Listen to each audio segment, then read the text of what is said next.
오늘 주신 하나님의 말씀은 욥기 22장 21절에서 26절입니다. 너는 하나님과 화목하고 평안하라. 그리하면 복이 내게 임하리라. 청컨대 너는 그 입에서 교훈을 받고 그 말씀을 내 마음에 두라. 내가 만일 전능자에게로 돌아가고 또 내 장막에서 불의를 멀리 버리면 다시 흥하리라. 내 보배를 진토에 버리고 오빌의 금을 강가에 돌에 버리라. 그리하면 전능자가 내 보배가 되시며 내게 귀한 은이 되시리니 이에 내가 전능자를 기뻐하여 하나님께로 얼굴을 들 것이라. 아멘.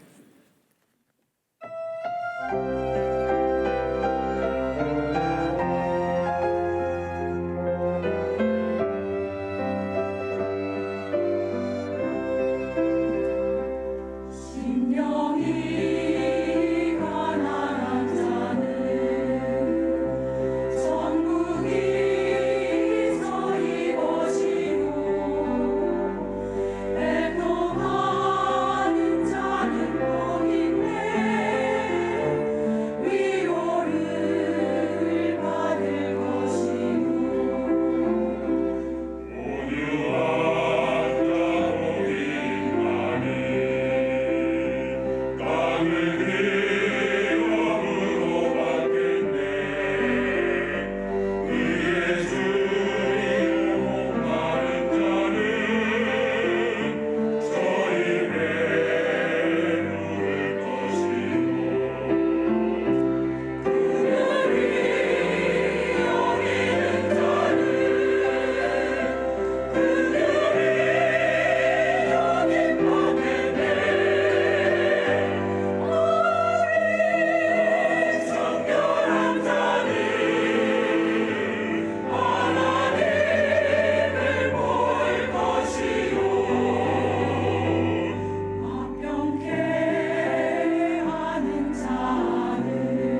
하나님의 사랑 말로 다 형용 못하네.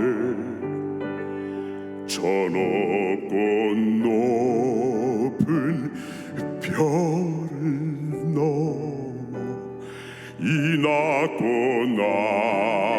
낮은 땅 위에 죄범한 영혼 구하려 그 아들 보내사 화목제로 삼으시고 죄 용서하셨네.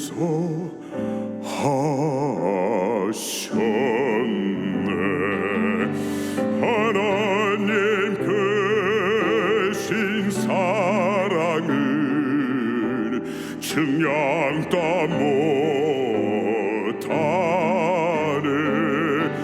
영원히 변치 않는 사랑 성도여 찬양하세.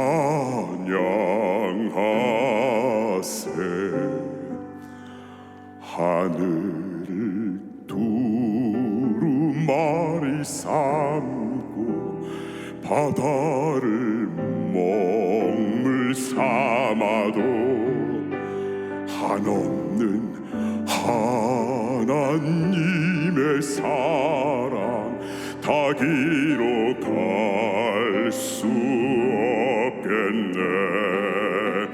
하나님의 크신 사랑 그 어찌 닿았을까.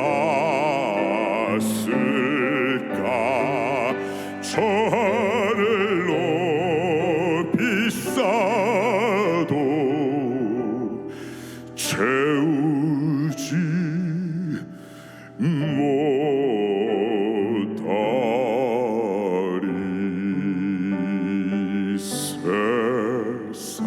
세상에서 방황할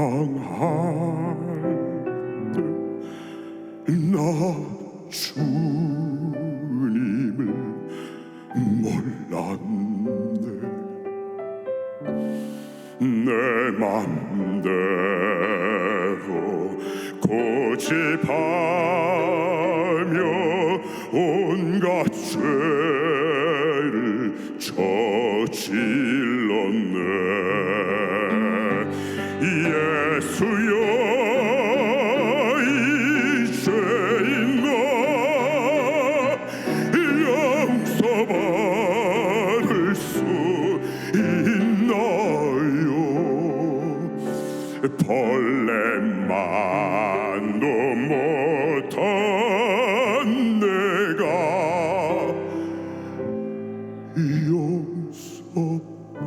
용서받을 수 있나요? 내 모든 죄 무거운 짐 이제 모두 다 벗었네. 우리 주님 예수께서 나와 함께 계신다오. 내 주여 이 죄인이 무한 감사 드립니다. 나의 몸과 영혼까지 주를 위해 바칩니다. 주를 위해 바칩니다.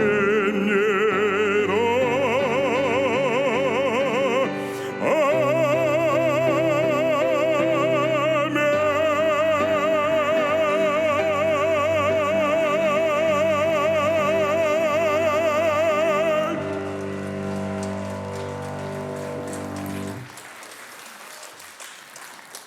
은혜 받았으면 한번 크게 아멘 하시기 바랍니다.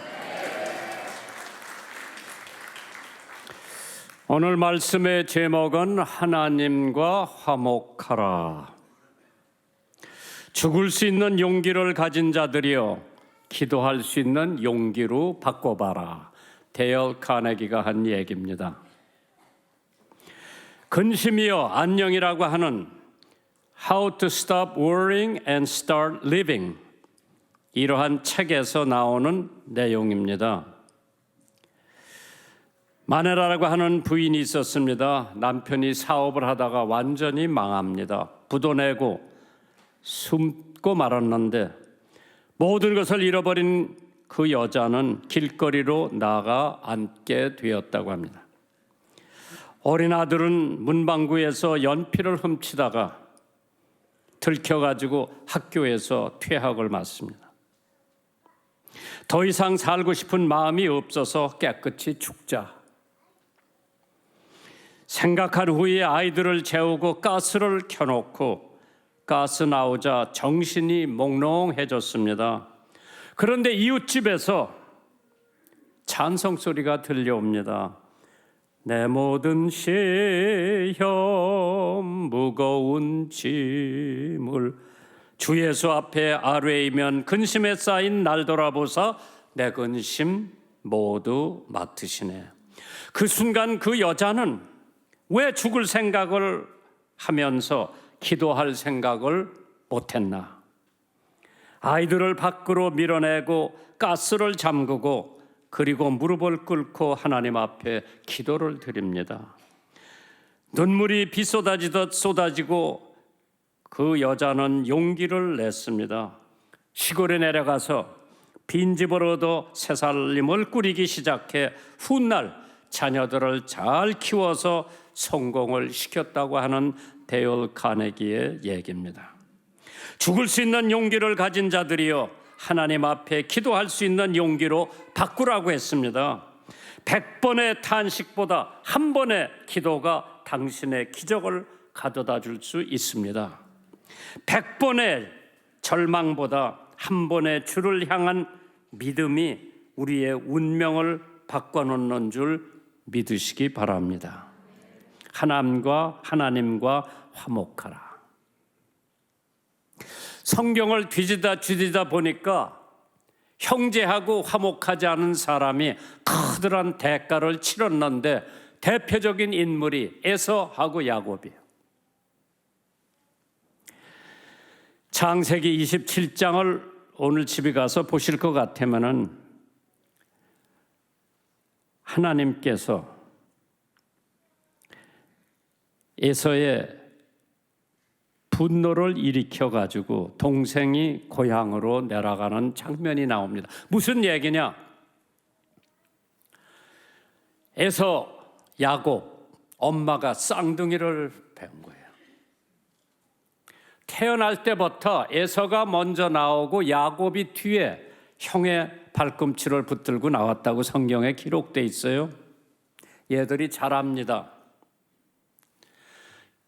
큰형은 사냥꾼으로 늘 산에 가서 사냥을 하고 둘째는 엄마 치마끈 붙들고 늘 부엌에서 왔다 갔다 했던 야곱이에요. 두 아이들이 자랍니다. 하루는 아버지가 에서를 불러 큰아들을 불러서 내가 살 날이 얼마 남지 않았구나. 내가 좋아하는 사냥을 해서 사냥을 하나 잡아다가 맛있는 음식을 내게 제공하고 내가 너를 위해서 축복을 빌어주마. 에서가 활을 가지고 나갔겠죠. 그 말을 들었던 엄마가 야곱을 부르더니 야, 너희 형이 지금 사냥 나갔으니까 네가 얼른 양우리에 가서 염소 하나 잡아갖고 오너라. 내가 맛있는 음식을 만들어서 아버지한테 네가 갖다 드리고 네가 에서에게 갈 축복을 받아라. 야곱이 엄마, 형은 털이 많아서 아버지가 만져보면 난 털이 없이 매끈매끈한데 들키면 어떻게 해요? 걱정하지 마라. 그래서 염소털을 다 갖다 바르고 염소털을 다 갖다 바르고 맛있는 음식을 해서 아버지한테 갖다 드리는데 눈이 어두워서 야곱인지 에서인지 분간하지 못할 적에 맛있는 음식을 먹고 아버지가 뭐라 그러는 거니? 야, 네 음성은 야곱이 같은데 어디 좀 만져보자. 털이 있으니까 에서는 에서로구나. 무릎을 꿇히고 손에다가 머리에다가 손을 얹고 축복 기도를 해주십니다. 엄청 큰 축복을 받았습니다. 그리고 바깥으로 나갑니다. 형이 사냥을 해가지고 맛있는 음식을 만들어서 아버지한테 갖고 옵니다. 아버지, 이 맛있는 음식을 드시고 저를 축복해 주세요. 에서가 한 얘기죠. 야, 조금 아까 왔다 간 애가 네가 아니냐? 내가 아니라 그건 야곱입니다. 너한테 갈 모든 축복을 네 동생한테 다 빌어줬다. 형이 화가 나가지고 이게 두 번째 속는 거예요. 야곱한테. 너 두고 보자. 아버지 돌아가시면 내가 너 죽인다고 하는 마음을 먹고 있었어. 그걸 알고 있던 엄마가 자기 아들 야곱에게 너 삼촌 댁에 가서 얼마 있다가 형의 화가 좀 누그러지면 그때 내가 다시 기별할 테니까 그때 오라고 그랬어요. 엄마 말 듣고 외삼촌 댁을 갑니다. 멀어요. 가다가 잠이 듭니다. 하룻밤을 들에서 새우는데 사다리가 오르락 내르락 해요.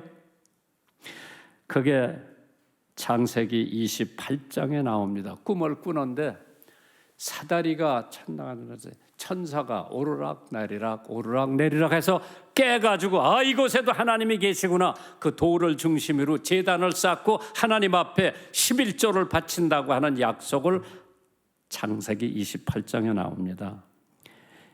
29장에 외가댁에 갑니다. 그때는 뭐 근친하고 결혼을 할 때요. 야, 우리 삼촌의 딸 둘이 있는데 둘째 딸이 그렇게 예쁜 거예요. 큰 딸은 그렇게 예쁘질 않았어요. 둘째 딸이 진짜 예쁜 거예요. 야곱이 그 아이의 마음에 품고 외삼촌한테 외삼촌 저 둘째 딸을 저한테 주세요. 그래, 다른 사람한테 주느니 너한테 주는 거 낫다. 네가 7년 동안 머슴살이를 해주면 그 딸을 너한테 주겠다. 이게 다 지금 성경에 있는 얘기요. 내가 만들어낸 얘기가 아니고. 그래, 7년 동안을 하루같이 왜 연애하느라고 시간 가는 줄 모르고 7년 동안 연애를 하고 딱 결혼식 날이 됐어요. 뭐 그때 풍속으로 뭐 전기불이 있어요. 기껏 해봐야 호롱불 정도인데 결혼식을 성대하게 치르고 사람들이 뭐 얼큰하게 취했는데 신부가 신랑 방 같이 꾸민다는. 아침에 자고 일어나 보니까 자기가 연애했던 둘째 딸이 아니라 첫째 딸이 들어온 거예요.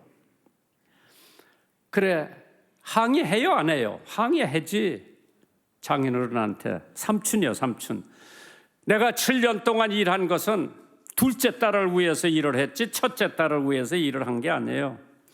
둘째 딸 참 레아와 라헬. 근데 성경에 보니까 큰 딸은 그렇게 이쁘지 않다고 나와서 눈도 조금 이렇게 되고 둘째 딸은 이쁘게 생겼다. 삼촌이 뭐라 그러는 거 아니? 그래, 우리나라 풍속에 언니가 먼저 시집을 가야지 동생이 먼저 시집 가는 법이 없다. 이건 내가 보니까 성경에 보니까 우리나라도 어디서 배워 갖고 왔는지 비슷한 생각이 있어. 오빠가 먼저 가야지 동생이 먼저 가는 법이 없고 언니가 먼저 가야지 동생이 먼저 가는 법이 없는데 어떤 사람 집에 가보니까 동생이 먼저 가더라고. 그런 집이 더러 있을 거예요, 여기도. 그러나 본래는 우리 생각에 형이나 누나가 먼저 가고 자기가 하는. 그러니까 삼촌이 그래, 너 7년만 더 일해주면은 둘째도 너한테 줄게. 그래서 그거 약조를 하고 14년 동안 그 집이 머슴살이를 하고 마누라 둘을 얻은 거예요.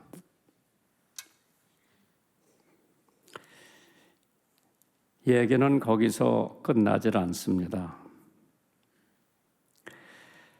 이제 30장, 31장, 32장, 34장을 가보면은 참 재밌는 얘기들이 많이 나오는데, 하나님께서 이제 31장에 보니까 이제 결혼을 하고 20년이 지난 다음에 고향으로 돌아갑니다. 그리운 고향으로 돌아가는 거예요. 14년 머슴살이를 하고 6년을 더 해줬으니까 20년이라고 하는 기나긴 세월을 삼촌 댁에서 있다가 애들이 벌써 9명이나 넘어났어. 뭐 여기 딸 나온 얘기는 없고 아들만 벌써 그렇게 낳는데, 이제 큰 마나님에게도 몸종이 있었지, 둘째 마나님에게도 몸종이 있었지, 거기서도 애들이 나고 뭐 애들이 헤아릴 수준인데 얘들을 다 데리고 자기가 받은 상여금 다 받아가지고 고향으로 떠나는 거예요. 20년 전에 잠깐만 삼촌 댁에 다녀오라고 엄마가 보냈는데 벌써 20년이 지났어. 한참 가는데 이제 뭐 짐승도 있고 애들도 어리고 그러니까 시간이 걸리죠. 갑자기 소식이 들려옵니다. 그래서 형이 400명의 장정을 거느리고 동생을 맞이하러 온다고. 왜? 원수 갚으려고 지금 오는 거예요. 참 큰일 났지. 그러니까 본래 야곱은 머리가 아주 좋은 사람이에요. 두뇌가 아주 똑똑한 사람인데, 그래, 내가 우리 마누라를 두 패로 갈라놓고 있다. 한 편은 여기다 놓고 한 편은 여기다 놓고, 여기서 이걸 치면 여기 데리고 살고, 여기 와서 이걸 치면 여기 데리고 살고. 그런데 그거 전에 참 귀한 게 32장에 보니까 야곱이 이제 다 갈라놓고 혼자 남았어. 근데 천사가 내려왔어. 둘이 씨름을 합니다. 한참 씨름을 하다가 승부가 안 나요. 그러니까 해가 뜰 무렵에 야곱이 계속 씨름을 하고 있는데 그 천사가 나 보내달라. 안 보내주는 거예요. 천사가 야곱의 환대뼈를 친 거예요. 환대뼈가 위골이 됐다고 그래서 그때서부터 걸음걸이가 변한 거예요. 하나님을 만나면 우리의 삶에 변화가 있어야 되는 줄 믿으시면 아멘 하시기만. 그가 하나님의 천사를 만나서 환대뼈가 위골이 되니까 걸음걸이가 변했어요. 하나님이 뭐라고 그랬어요?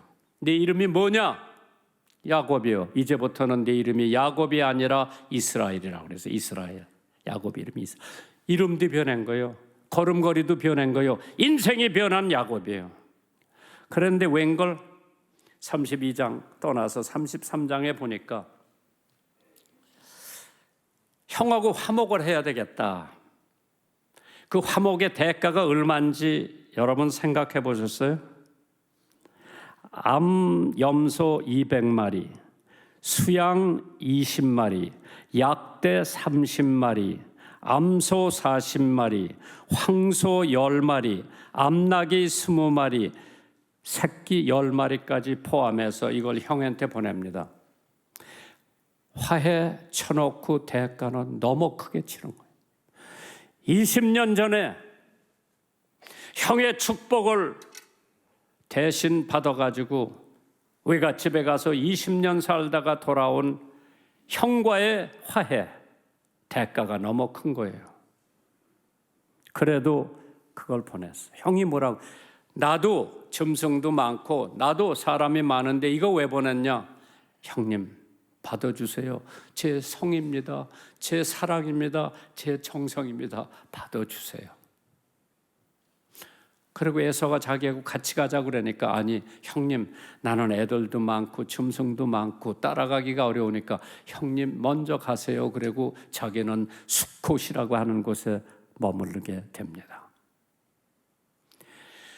20년 전에 형과 어려웠던 일을 20년 후에 화목을 하려고 그러니까 대가가 엄청 컸어요. 잘 들어보세요. 오늘 설교의 핵심입니다. 마태복음 5장 22절 23절에 너희가 예물을 드리다가 거기서 네 형제의 원망을 들을 만한 일이 있는 줄 생각나거든 제물을 제단 앞에 놓고 먼저 가서 형하고 화목하고 와서 제물을 드리라고 하는 게 마태복음 5장 23절 24절 있는데 무슨 말씀이에요? 구약시대에 제물을 드리는 것은 하나님 앞에 제사 드리는 거예요. 지금도 우리가 제사 지낼 때 보면 뭐 배도 갖다 놓고 사과도 갖다 놓고 곶감도 갖다 놓고 부득에 갖다 놓고 뭐 다 갖다 놓죠. 구약시대에 제물을 하나님 앞에 드리는 것은 그 이상이었었어요. 흠이 없는 양, 수컷을 잡아서 하나님 앞에 제물로 드린다고 하는 것은 가장 엄격한 순서를 밟고 드리는 게 하나님 앞에 드리는, 그 잘못 드릴 것 같으면은 전 가족이 몰살을 하고 전 백성이 하나님 앞에 벌을 받게 됩니다. 그렇게 중요한 제물을 드리다가 형제에게 원망 들을 만한 생각나거든 제물을 제단 앞에 두고 먼저 가서 화해하고 와서 제물을 드리라고 그랬어요. 화목이 이렇게 중요한 겁니다. 오늘 여러분들 가운데 혹시 부부간에나 형제간에나 부모 자식간에 화해할 게 있으면 화목하세요. 그래야 하나님이 여러분들을 축복해 주실 줄 믿습니다. 오늘 본문에 있는 말씀은 요업이 시련을 겪고 있을 때 요업을 위한 그의 친구가 와서 한 얘기입니다.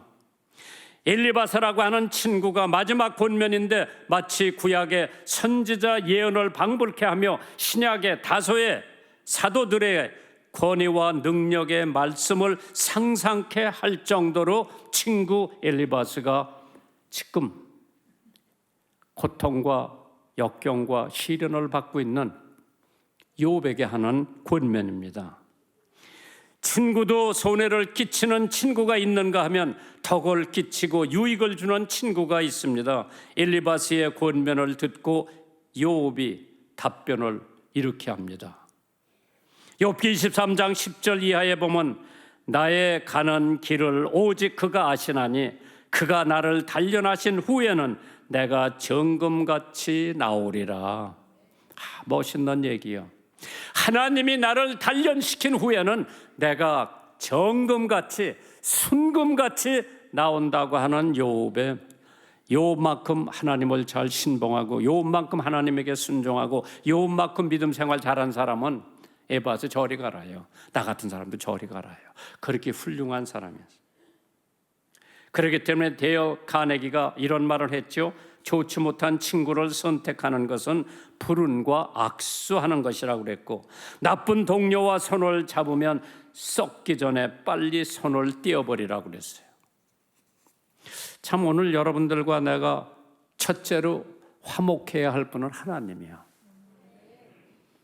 어저께도 나도 모르는 사이에 하나님과 멀리됐고 하나님을 섭섭하게 해드렸고 하나님 모르는 사이에 내가 범죄를 했다면은 빨리 하나님과 화목해야 돼. 엘바스의 권면은 하나님을 바로 알아야 한다는 것입니다. 우리나라에서 역사 바르기 세월을 하는데 역사를 바로 세우려면 하나님을 알아야 돼요. 그래서 오늘 첫 번째 대목이 있다고 할 것 같으면 첫 번째 대지의 절대 필요성을 강조했습니다. 하나님과 화목하는 것이 절대 필요하다고 하는 하나님의 말씀.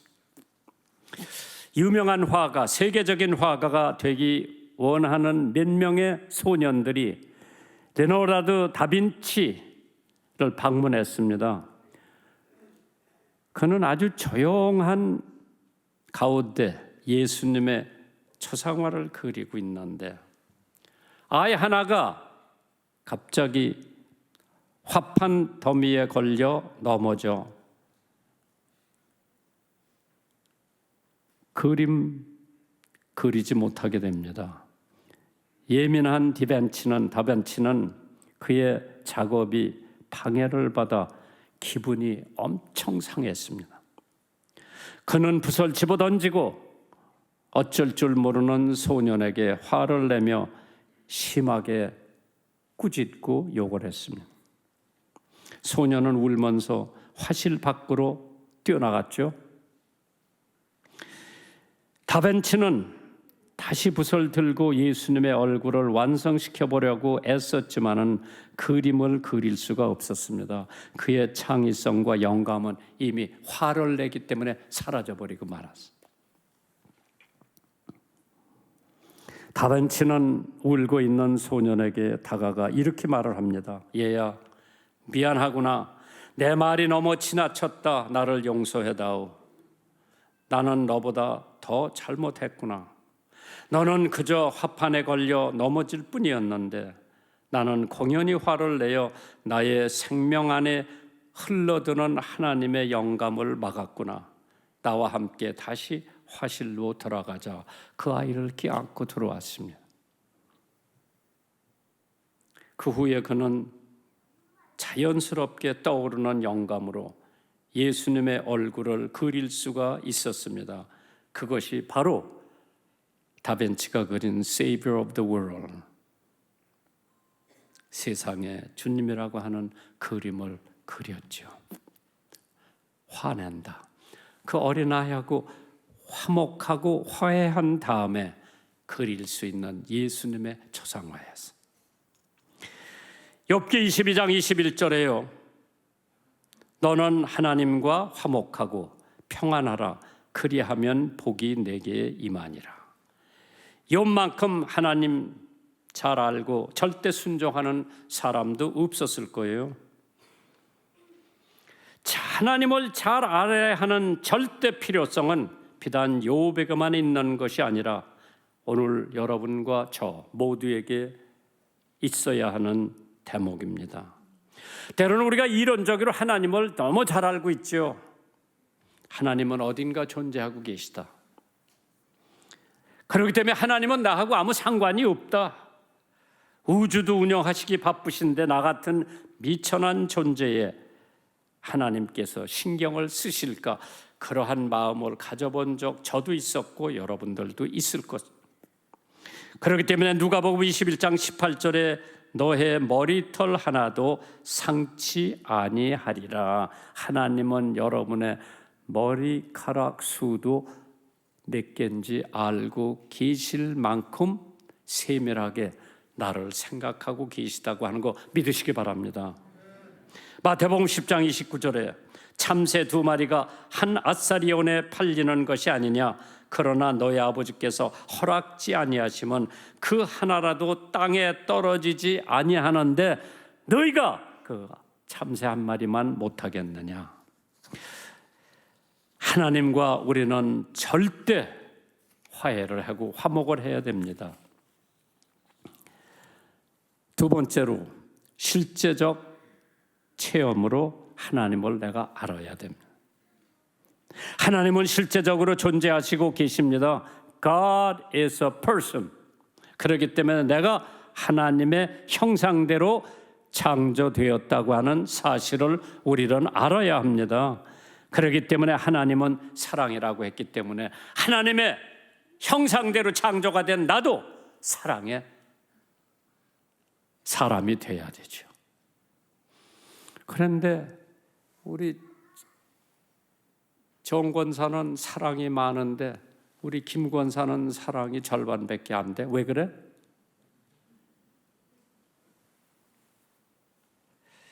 사랑하는 자들아 우리가 서로 사랑하자. 사랑은 하나님께 속한 것이니 사랑하는 자마다 하나님께 나서 하나님을 알고 사랑하지 아니하는 자는 하나님을 알지 못한다 그랬죠. 왜 내가 사랑에 적은가? 정권사는 하나님을 사랑을 이만큼 하고 김권사는 하나님 사랑을 이만큼 하고 김권사는 남편 사랑을 이만큼 하고 정권사는 남편 사랑을 이만큼 하고 누가 하나님을 실제적으로 알 수가 있느냐? 하나님 더 사랑하는 사람을 하나님을 더 알 수 있는 거예요. 어떤 장로가 나더러 맨날 만나기만 하면 나만큼 김정한 목사님 사랑하는 사람 있으면 나와보라고 그래요. 내가 그래서 입술로만 하지 말고 실제적으로 한번 보여봐. 하나님은 사랑이에요. 하나님을 사랑의 체험을 우리가 해야 되죠. 그렇기 때문에 요한 1서 4장 16절에 하나님이 우리를 사랑하시는 사랑을 우리가 알고 믿노니 하나님은 사랑이시라. 사랑 안에는 거하는 자는 하나님 안에 거하고 하나님도 그 안에 거하신다. 와세다 대학에 아베라고 하는 교수가 있었어요. 도쿄에 있는 한국 학생들이 초청을 받아 강연회를 하던 중에 사랑은 모든 것을 가능케 한다고 하는 말을 자신의 경험을 통해서 전해줍니다. 이 실제적인 아베 교수. 자기가 전차로 통학을 하던 고등학교 2학년 때 전차에 오르기만 하면 예쁜 여학생이 앉아서 서적만 열심히 들여다보고 있어. 한눈 안 팔고. 그 여학생의 미모, 코는 오뚝 서 있고 눈썹은 까맣고 균형 잡힌 몸매에 그렇게 예쁘더래요. 그래서 그 여학생이 내렸을 때 전차에서 자기도 쫓아내렸대요. 어디 사나 보고 쫓아갔는데 어느 집에 딱 오더니 대문 열고 들어가니까 그 안에까지는 들어갈 수가 없으니까 문패를 보니까 주소가 있어. 그래, 아버지 이름이 거기 적혀 있어. 얘가 그걸 베껴 갖고 와가지고 그날 저녁에 여학생 아버지한테 편지를 보냅니다.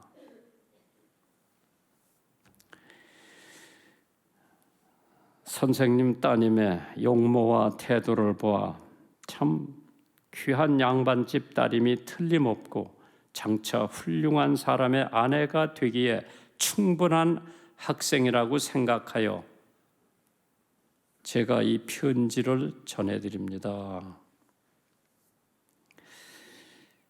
아버지가 편지를 받고 괴짜놈이라고 생각하고 답장을 썼어. 한번 우리 집이 방문을 한번 했으면 좋겠다. 어떻게 생긴 놈인지 한번 보려고. 얘가 그날은 교복을 다 빨아서 다려서 입고 그전에는 뭐 모자도 뭐 여기다 뭐 친구 거 하나 빌려서 쓰고 그 집을 간 거예요. 여학생이 나와서 안내를 합니다. 다다미 방에 여학생 아버지하고 무릎을 꿇고 앉아서 대화가 시작합니다. 자네 이름이 아베라면 예, 제 아베입니다. 자네 학교에서 성적이 어느 정도 되나? 1등입니다. 첫째라고 그랬어요.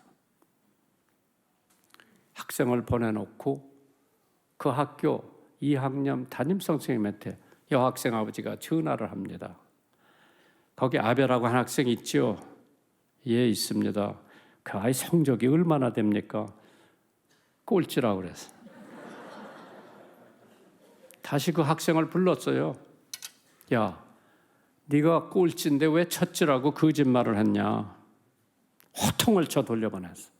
다시는 내 딸 근처에 얼씬하지 마라. 얼씬거리지 말라.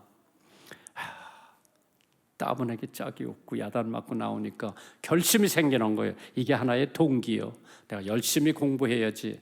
1년 동안을 새벽 2시까지 죽어라 하고 공부를 했는데 졸업반 3학년 때 전교에서 1등을 했어. 다시 그 집이 찾아갔어요. 너 왜 왔어? 오지 말라는데. 드릴 말씀이 있어서 왔습니다. 다다미 방에 무릎을 꿇고 이런 얘기 저런 얘기 하다가 아버지가 너 요새 성적이 얼마나 돼? 이번엔 진짜 1등입니다. 3학년 담임 선생님이 전화를 다시 한번 걸어봤어. 아베라고 하는 학생 요새 성적이 얼마나 됩니까? 전교에서 1등입니다. 자기 딸을 데이트하라고 맡겼어. 후에 그 아베 교수의 부인이 됐어. 아베 교수님이 강연을 하다가 옆에 앉아있는 자기 마누라한테 옛날에 저렇게 이뻤던 저 여학생이 저렇게 늙어가지고 얼굴에 주름살이 빨래판 점 돼 있다고 하는데 뭐라고 그가 얘기한 거니? 사랑에는 모든 것을 가능케 한다고 하는 유명한 말을 남긴 적이 있습니다. 후일 우리들이 생각할 때 정말 첫째라고 거짓말한 학생놈이 다시 내 집에 올 생각을 하지 말라고 했는데도 다시 찾아왔을 때 아버지가 승낙을 했고 사랑의 마음이 그를 분변케 하였고 성공할 수 있게 했던 것이라고 했죠. 그렇기 때문에 고린도전서 13장 13절에 그런즉 믿음, 소망, 사랑 이 세 가지는 항상 있을진데 그 중에 제일은 사랑이라고 그랬어요. 그렇기 때문에 오늘 하나님과 화목하게 되려면은 하나님의 사랑을 내가 배워야 되고 하나님의 사랑이 내 안에 있고 내 사랑이 하나님 안에 있다면은 나는 모든 것을 공평하게 판단할 수가 있죠. 세상 만사는 불공평한 것이 너무나 많아요. 사실 키가 크고 키가 작고 인물도 잘나고 못나고 IQ도 높고 낮은 게 천태만태예요. 그러나 거기에 연연하지 말고 하나님의 사랑이 내 안에 있으면은 나는 하나님을 닮아가고 하나님과 화목할 수 있기 때문에 사실 내 죄가 나와 하나님을 분리하는 거예요. Sin separation from God. 내가 하나님과 분리되는 것은 딴 게 아니라 내가 짓는 죄 때문에 나는 하나님과 멀어지는 거죠. 모든 사람이 죄를 범하였으며 하나님의 영광에 이르지 못하더라. 그러나 창세기 3장에 보면은요, 아담과 해와의 범죄로 인하여 우리는 하나님 앞에 분리됐죠. 그러나 하나님께서 아담과 해와에게 짐승을 잡아서 가죽을 벗겨서 가죽옷을 입혀서 에덴 동산에서 내쫓았다고 하는 것은 짐승을 잡아서 가죽을 벗겼다고 하는 것은 피 흘림 없이는 사함이 없다고 그랬어요. 피를 흘려야 우리 죄 사함을 받을 수 있는 것처럼 십자가에서 예수님이 당신의 피를 흘리고서야 내가 그 피로 인하여 내가 죄 사함을 받을 수가 있는 줄 믿습니다. 참 사랑이 힘든 거예요. 해리 홀트라고 하는 사람이 있는데 워싱턴에서 큰 농장을 하는 거부였었어요. 그분이 한국에 한번 와서 고아들의 비참한 모습을 보고 몹시 마음을 아파했습니다. 고아들을 위해 무엇인가 해야 되겠다고 결심을 했습니다. 그리하여 처음에 고아 한 명을 돕기로 했지만은 후에 그의 가족 모두가 한 사람씩 입양을 하기 시작합니다. 1955년 한국에 와서 특별법 혜택을 부탁받아 4명까지 합해 12명을 미국에 데려가서 입양을 시킵니다. 그러나 나머지 고아들의 처참한 모습이 계속 마음에 걸려 다른 가정에도 입양을 추선해 줍니다. 그렇게 해서 한 해에 600명 고아를 미국 가정에 입양을 시킵니다. 어느 날 밤 혼자서 병든 아이들 25명을 돌보고 있었을 때 아이 하나가 죽습니다. 그가 무릎을 꿇고 기도합니다. 오 하나님, 여기에 귀한 생명 하나가 죽었습니다 하며 울부짖습니다. 이러한 어려움으로 자신이 쓰러질 지경까지 이르렀을 때에 고아들을 여러 가정에 인계하는 일을 했습니다. 1963년 4월에 14명의 아이들을 데리러 왔다가 서울 근처에 쓰러져 목숨을 바치게 됩니다. 그가 10년 동안 미국에 입양시킨 고아만 3,000명이 넘었습니다. 그리스도의 발자취를 따르며 고아들을 위해 살던 그는 55세의 일기로 그 젊은 나이에 목숨을 잃을 수밖에 없었습니다. 시편 10편 14절에 주께서 보셨나이다. 자네와 원한을 감찰하시고 주의 손으로 갚으시려 하오신 외로운 자가 주를 의지하나이다. 주는 벌써부터 고아를 도우신다고 생각을 했습니다. 하나님과 화목할 수 있는 방법이 두 번째 대목이에요. 욥기 22장 22절 23절에 청컨대 너는 그 입에서 교훈을 받고 그 말씀을 네 마음에 두라.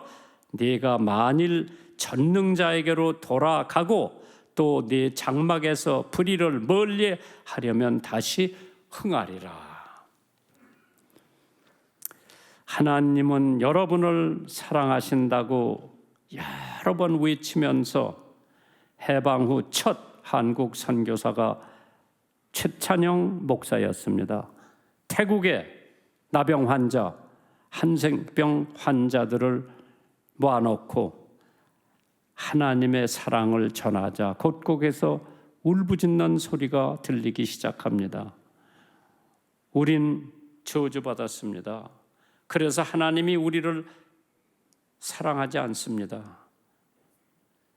저는 하나님의 사랑을 믿을 수가 없다고 애석하게 외치고 있는 나병 환자, 한센병자들을 바라보면서 최찬영, 그 부인 김광명 선교사가 돌아다니면서 가장 낮은 사람들을 찾아 하나님의 사랑을 전했습니다. 그것이 하나님과 화목할 수 있는 절대 방법이었다고 합니다. 그래서 하나님과 화목할 수 있는 방법이 있다면 하나님을 받아들여야 되지. receive. 누구든지 예수 그리스도를 영접하는 자는 하나님의 자녀가 되는 권세를 주신다고 그랬죠. 그렇기 때문에 뭐를 받아들여야 되나? 욥기 22장 22절에 청컨대 너는 그 입에서 교훈을 받고 그 말씀을 내 마음에 두라고 그래요. 하나님을 알 수 있는 유일한 길은 하나님의 말씀밖에 없어요. 그래서 그 교훈을 받아들이라고 그랬지. 디모데후서 3장 16절에 모든 성경은 하나님의 감동으로 된 것으로 교훈과 책망과 바르게 함과 의로 교육하기에 유익하다고 그랬어.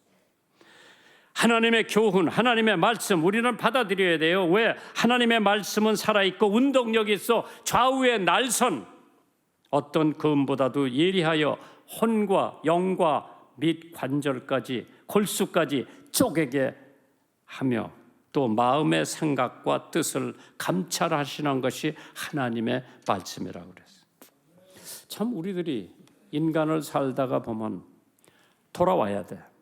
누구한테? 하나님 앞에 돌아와야 돼. 욥기 22장 23절에 네가 만일 전능자에게로 돌아가고 또 내 장막에서 불의를 멀리 버리면 다시 흥하리라.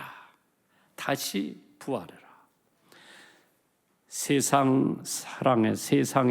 세상살이에서 하나님께로 돌아와야 하나님을 바로 알 수 있고 하나님과 화목을 할 수 있는 줄 믿으시기 바랍니다. 그렇기 때문에 어떤 찬송가 작가가 돌아와 이런 찬송을 썼는데 한번 들어보세요.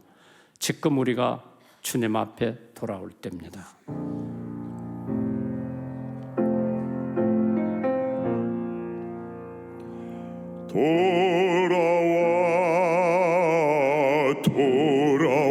돌아와 마음이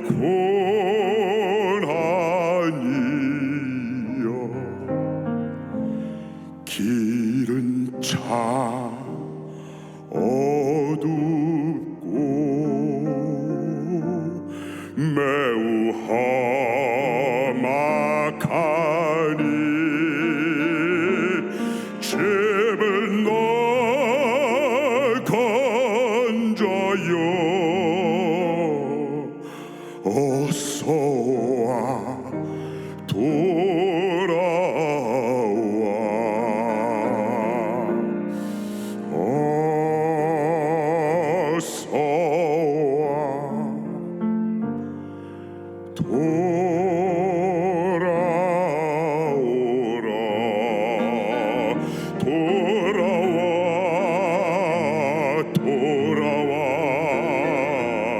해가 질 때까지 기다리고 계신 우리 아버지께 집을 너 건져요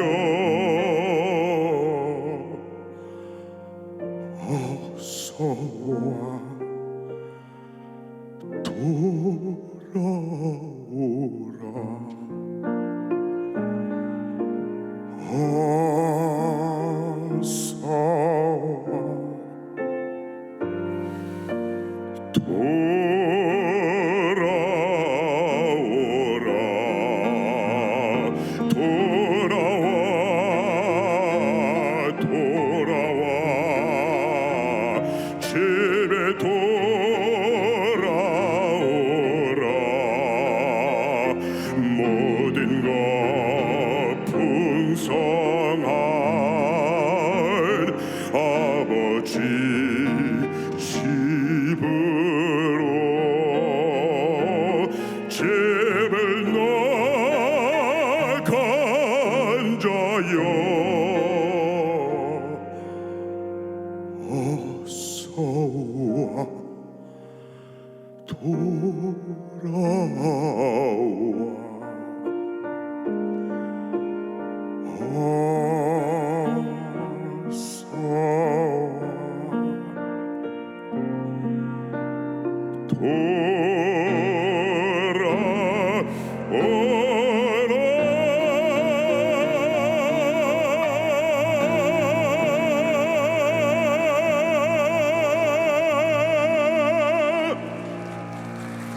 불란서의 작가 빅터 위고 휴고죠. 그의 작품으로 유명해지기 시작했습니다. 빅터 휴고는 방랑 생활에 들어갑니다. 그러던 중에 외동딸이 가출하여 행방불명이 되었습니다. 며칠이 지난 후에 그 딸의 시신이 세느강 위에 떠올랐습니다. 그는 딸의 죽음을 슬퍼하며 애통했지만 소용이 없었습니다. 장례식 후에 딸의 방에 들어가 보니 아버지에게 보낸 딸의 마지막 편지를 발견합니다. 아버지, 이제 돌아오세요. 하나님과 제가 기다리고 있습니다. 아버지에겐 인생의 방향을 전환할 수 있는 계기를 마련하기 위해 제가 떠납니다. 딸은 아버지의 회개를 바라면서 죽음을 택했습니다. 빅터 휴고는 딸의 죽음을 통해 깨닫습니다. 그는 자서전에서 하나님께서 나를 돌려 세우기 위해 딸의 죽음이라는 충격을 내게 주셨습니다. 아픔의 충격으로 인해 하나님께 진심으로 회개한 빅터 휴고는 타락한 생활을 정리하고 사회복지국 공무원으로 취직을 합니다. 어려운 저를 찾아가 상담을 하고 도와주는 일을 함으로써 무사람에게 존경을 다시 받기 시작했습니다. 그는 후에 교육부 장관까지 하게 됩니다. 그 빅터 휴고는 Miserable, The Miserable 이라는 작품을 통해 회개가 얼마나 위대한가를 우리에게 보여주고 있습니다. 우리의 죄를 고백하고 하나님의 긍휼을 바라보면서 겸손하게 사는 성도가 하나님과 화목할 수 있고, 이웃과 화목할 수 있고, 부부가 화목할 수 있고, 부모와 자녀가, 형제와 형제가 화목할 수가 있습니다. 이사야서 53장 6절에 우리는 다 양 같아서 그를 향하여 각기 제 길로 갔거늘 여호와께서는 우리 무리의 죄악을 그에게 담당시키셨도다. 어호라, 우리가 여호와께로 돌아가자. 여호와께서 우리를 지으셨으나 돌을 낮게 하실 것이요 우리 치셨으나 싸매 주실 것임이라. 여호와께서 이틀 후에 우리를 살리시며 제3일에 우리를 일으키시리라. 우리가 그 앞에 서리라. 하나님 앞에 돌아오는 것이 하나님과의 화목인 줄 믿습니다. 여러분들이 준비하신 헌금 하나님 앞에 봉헌하시겠습니다.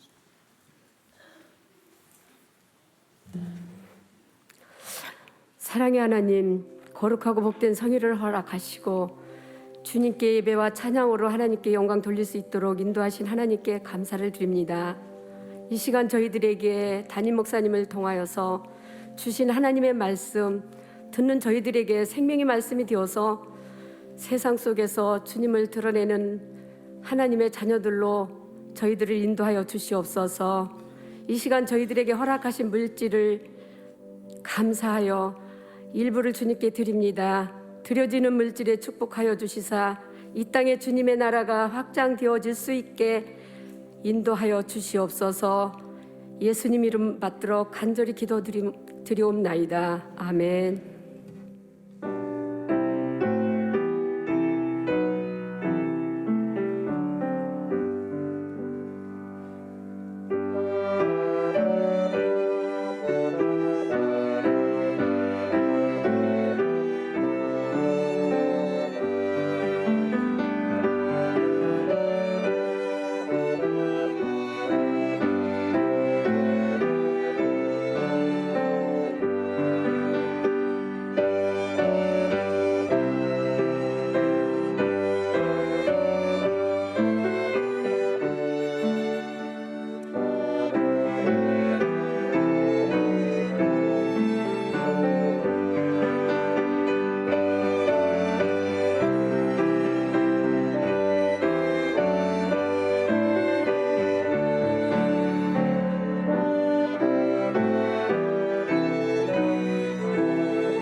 행복 나팔 소리로 주의 호령 났으니 십자가의 군기를 높이 들고 나가세.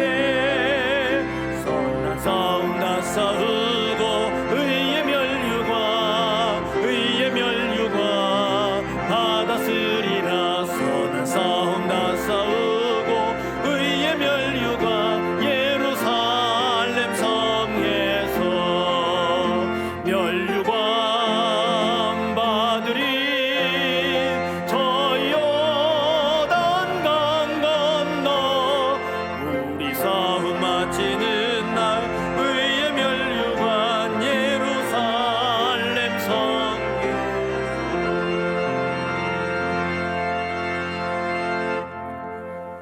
이제는 우리를 하나님과 화목케 하시는 예수 그리스도의 은혜와 아버지 하나님의 무한하신 사랑과 성령님의 감화 감동하심이 하나님과 화목할 뿐 아니라 하나님과 화목하지 못한 분들을 찾아 하나님과 화목하는 역사를 이루기 위해 세상으로 나가는 사랑하는 성도들 머리머리 위에 이제로부터 영원까지 함께 하시기를 간절히 축원하옵나이다. 아멘.